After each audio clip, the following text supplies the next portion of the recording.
मुझे राजा के बारे में एक कहानी बनाने में खुशी होगी। यहाँ एक कहानी है। बहादुर राजा हिंदुस्तान की पहाड़ियों में बसे एक छोटे से गांव में राजा नाम का एक बहादुर और मेहरबान नौजवान रहता था। वो सब लोग जो उसे जानते थे उनसे प्यार करते थे। उन बुजुर्ग खवातीन से जो उसे रवायती खाना पकाना सिखाती थीं, उन बच्चों तक जो उसके साथ गांव के चौक में करकट खेलते थे।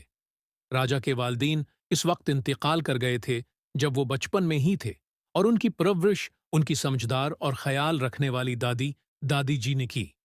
उसने उसे ईमानदारी, हमदर्दी और हिम्मत की अहमियत सिखाई।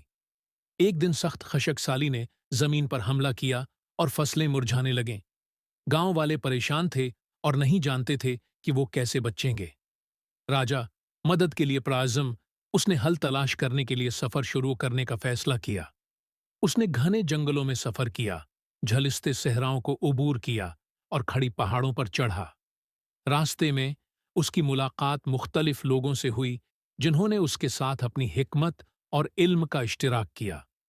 एक अक्लमंद बूढ़े बाबा ने उसे बारिश के पानी को जखीरा करने के कदीम फन के बारे में सिखाया, जबकि खाना बदोश कबायलियों के एक ग्रुप ने उसे दिखाया कि जेर जमीन पानी के जराया कैसे तलाश किए जाएं।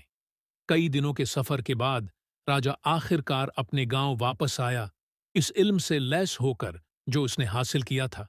इसने अपने नताइज को गांव वालों के साथ शेयर किया और उन्होंने मिलकर हल को नाफिज करने के लिए अनथिक मेहनत की। आहिस्ता आहिस्ता लेकिन यकीनी तौर पर गांव एक बार फिर फलने फूलने लगा। फसलें बढ़ें, जानवर फले फूले और लोग खुश हुए। राजा की बहादुरी और अज़्म ने गांव को बचा लिया था और उसे एक हीरो के तौर पर सुराहा गया था। इस दिन से राजा अपने गांव की बेहतरी के लिए काम करता रहा। वो एक रहनुमा और रोल मॉडल बन गया, दूसरों को उनके नक्श कदम पर चलने की तरगीब देता रहा। और दादी जी को इस शख्स पर फख्र है जो राजा बन गया था। ये जानकर मुस्कुराए कि उनका पोता दुनिया में हकीकी तब्दीली ला रहा है। क्या आप चाहेंगे कि मैं एक और कहानी बनाऊं या उसे जारी रखूं?